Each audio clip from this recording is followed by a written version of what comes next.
Full Moon sale ಬೆಳಗ್ಗೆ 9 ಗಂಟೆಯಿಂದ ರಾತ್ರಿ 12 ಗಂಟೆವರೆಗೆ ಆಗಸ್ಟ್ 28 ಒಂದು ದಿನಕ್ಕೆ ಮಾತ್ರ.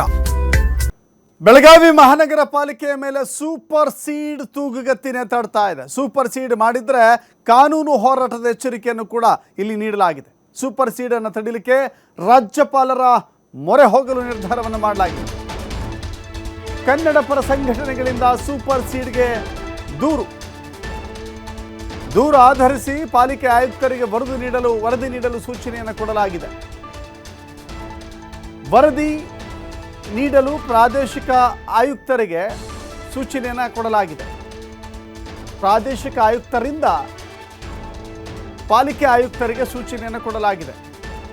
ರೀಜನಲ್ ಕಮಿಷನರ್ ಬೆಳಗಾವಿಯ ಮಹಾನಗರ ಪಾಲಿಕೆಯ ಕಮಿಷನರ್ಗೆ ಸೂಚನೆಯನ್ನು ನೀಡಿದ್ದಾರೆ. ಈಗಾಗಲೇ ಸಮಗ್ರ ವರದಿಯನ್ನು ಸಲ್ಲಿಸಿದೆ ಪಾಲಿಕೆ. ಸರ್ಕಾರಕ್ಕೆ ವರದಿಯನ್ನು ಸಲ್ಲಿಕೆ ಮಾಡಲಾಗಿದೆ. ಸರ್ಕಾರಕ್ಕೆ ವರದಿ ಸಲ್ಲಿಕೆ ಮಾಡುವ ಮುನ್ನವೇ ಮೇಯರ್ ನಿಯೋಗ, ಮೇಯರ್ ಪ್ರೀತಿ ಎನ್ನುವ ವ್ಯಕ್ತಿಯ ಪತ್ರದಲ್ಲಿ 3 ವರ್ಷದ ಆಡಳಿತ ಕಾರ್ಯಭಾರದ ಉಲ್ಲೇಖ ಮಾಡಲಾಗಿದೆ. ಕರ್ನಾಟಕ ಸರ್ಕಾರದ ಅಡಿಯಲ್ಲಿ ಬೆಳಗಾವಿ ಪಾಲಿಕೆ ಬರುತ್ತೆ. ಕನ್ನಡ ನಾಡು ನುಡಿಗೆ ಬೆಳಗಾವಿ ಪಾಲಿಕೆ ಬದ್ಧವಾಗಿದೆ. 865 ಹಳ್ಳಿಗಳು ಮಹಾರಾಷ್ಟ್ರ ಸೇರಬೇಕು ಅಂತ ಗಡಿ ವಿವಾದವಿದೆ.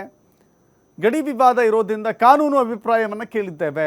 SIR ಕಾರಣಕ್ಕೆ ಆಗಬೇಕಾಗಿದ್ದಂಥ 20 ಸಭೆಯಲ್ಲಿ 2 ಸಭೆ ನಡೆದಿಲ್ಲ. ಪಾಲಿಕೆಯಲ್ಲಿ ಆಡಳಿತಾತ್ಮಕ ಬಿಕ್ಕಟ್ಟು ಇಲ್ಲ ಅಂತ ಮೇಯರ್ ಸ್ಪಷ್ಟನೆ ಕೊಟ್ಟಿದ್ದಾರೆ.